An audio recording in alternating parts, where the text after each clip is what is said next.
Welcome back to the Market Update Desk with Scott Riley, powered by Mortgage One. It's February 23rd. Made it to the end of the week, and it's been a little bit of an up and down week if you've been following us. We're prepping for a really busy next week. So let's go over what's going on today. We had a couple Fed members speak today. Not anything surprising, but it's laying the groundwork for the statement of the Fed wants to cut rates, but they're just not telling us when. So Fed member Patrick Harkner, who's a non-voting member, indicated that it will likely be appropriate to cut rates this year, but he stressed that in the near term, it is unlikely. Fed Governor Waller also spoke yesterday in a speech coincidentally titled, "What is the Rush?"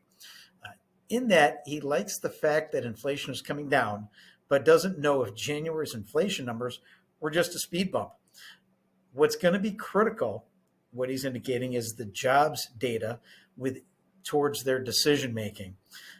So once again, multiple Fed members are coming out saying, yeah, there does need to be rate cuts this year, but they are not giving the clues as to the roadmap to when and how much that's going to be or how many rate cuts.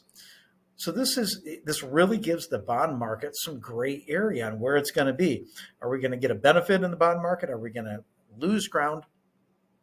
We're hoping that at the next meeting in a couple of weeks, there's going to be some clarification to, number one, what is the roadmap going to be? And also, will there be any drawdown, kind of what we talked about yesterday, of the balance sheet? Both those things are very critical to what the market is looking for.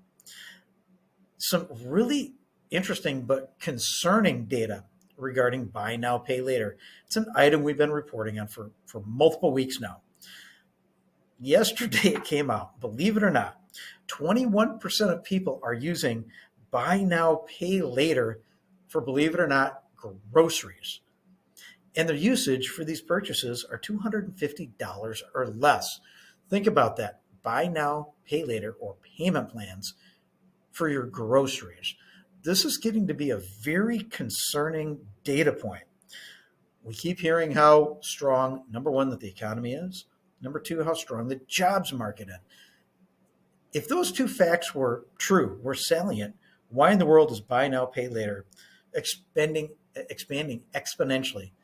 And when we talk about groceries going on payment plans, this is a concern on going into the potential of recession. ZipRecruiter, the CEO, Ian Ziegler, in an earnings call indicated that ZipRecruiter has real data as opposed to imputed data that the BLS uses. Indicated that the recruiting services that they follow have dropped throughout 2023, and that the hiring slowdown was primarily seen in small and medium-sized businesses. The birth-death model from the BLS is based on a small and medium-sized businesses are doing, but doesn't accurately reflect what's going on. It measures businesses' openings and closings, but does not consider the drawdown or reduction of employees or hours worked within these companies.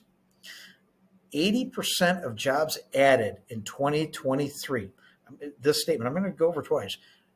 80% of the jobs created last year were from three sectors: government, healthcare, and leisure and hospitality. Government being one of the three largest growth sectors. That's a scary thing when it comes to tax dollars, and then coincidentally bonds that need to be sold to be able to cover federal liabilities, expenses. Then healthcare, yeah, I can understand healthcare growing the way it is, and leisure and hospitality because it was drawn down so much during COVID. But the fact that we're getting government growth at this rate is very concerning. Next week, we have very, very critical week for what's going to push us through the spring market, in my opinion. Monday, we've got new home sales. Tuesday, home appreciation, which is from Case-Shiller and FHFA. Those are going to show very positive, most likely.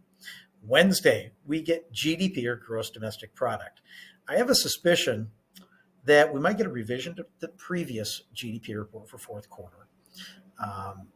And I think we're going to see a less than expected GDP growth number. Thursday, we've got personal consumption expenditure and pending home sales. Now, this PCE report we've talked about, we are very concerned about because the wholesale inflation numbers that came out a week and a half ago with PPI do trickle into this PCE report.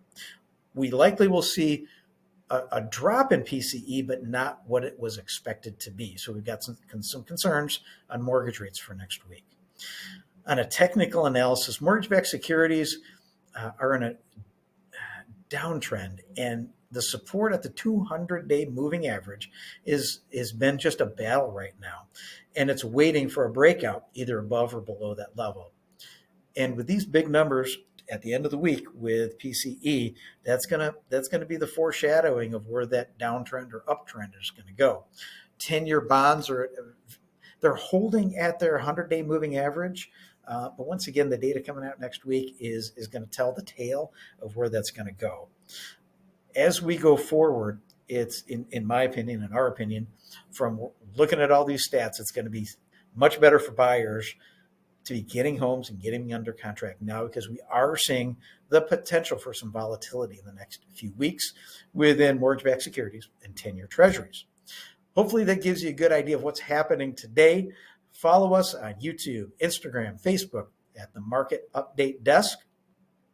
We are here. We're the original singular source for market news in the West Michigan and greater area.